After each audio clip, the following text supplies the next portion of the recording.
வாழ்க வையகம், வாழ்க வையகம், வாழ்க வளமுடன், குரு வாழ்க. அனைத்து அன்பர்களுக்கும் வணக்கம். என் பெயர் ஜெயபிரகாஷ். நான் ராம்ராஜ் காட்டன் மார்க்கெட்டிங் பிரிவிலிருந்து பணி செய்து வருகிறேன். எங்கள் நிறுவனர் 26 பேர் கொண்ட குழுவினர் அனுப்பி அறிவித்தார்கள். இந்த குழுக்கள் வருவதற்கு ஆயத்தமாக மற்றும் 3 குழுக்கள் வருவதற்கு ஆயத்தமாக உள்ளார்கள். ராம்ராஜ் குடும்பத்திற்கு ராம்ராஜ் காட்டன் சார்பாக மிக்க நன்றி. மேலும் யோகா உடற்பயிற்சி செய்யும் பொழுது ஏதேனும் தவறு இருக்கும் பட்சத்தில் எங்களை சரி செய்து கொடுத்த பயிற்சியாளர்களுக்கு மிக்க நன்றி. அனைத்து வகுப்புகளுக்கும் வந்த ஆசிரியர்கள் அனைவரும் பாடங்களை எளிமையாக புரிந்து கொள்ளும் அளவிற்கு புரிய வைத்தார்கள்.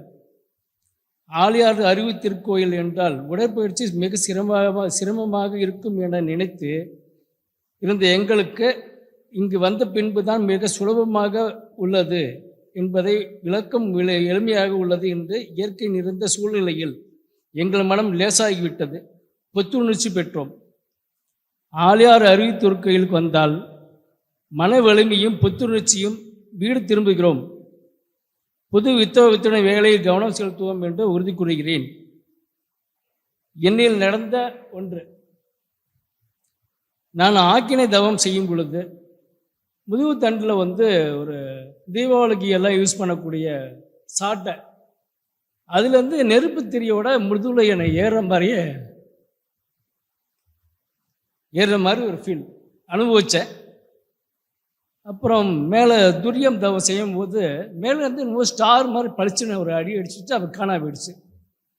அதை உணர்வுபூர்வமாக உணர்ந்து நான் இங்கே வந்த பிறகு ஏற்கனவே 2 முறை வந்திருக்கேன்.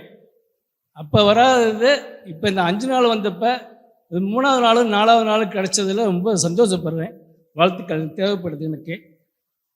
அந்தமாரி இந்த இளைஞர்கள் எல்லாம் ஜிம்முக்கு போகிறதுக்கு ஆர்வமாக இருக்காங்க. கொஞ்சம் வயசான பிறகு ஜிம்மில் போகிறது பெரியவங்களால் முடியாது, கஷ்டம். ஆனால் நம்மளுக்கு இங்கே ஆழியார் அறிவு திருக்கோயில் நம்ம கிடைக்கக்கூடிய யோகா பயிற்சி உடற்பயிற்சி எல்லாம் எந்த வயசுலையும் பண்ணலாம். இதனால் நம்ம உடல் மற்றும் மனசு எல்லாமே ரொம்ப ஃப்ரீயாக இருக்குது எங்களுக்கு எல்லாத்துக்குமே. இதன் மூலம் நான் என்ன சொல்கிறேன்னா, அடுத்து வரக்கூடியது நான் வீட்டில் போயிட்டு என்னுடைய மனைவி குழந்தைகளை அழைச்சிட்டு இங்கே வரணும். அது மாதிரி பக்கத்தில் உள்ளவங்களுக்கு இதை தெரியப்படுத்தணும். அவங்களும் வர்றதுக்கு ஏற்பாடு செய்கிறதுக்கு நான் உறுதுணையாக இருக்கேன். வாழ்க வளமுடன், வாழ்க வளமுடன், வாழ்க வளமுடன்.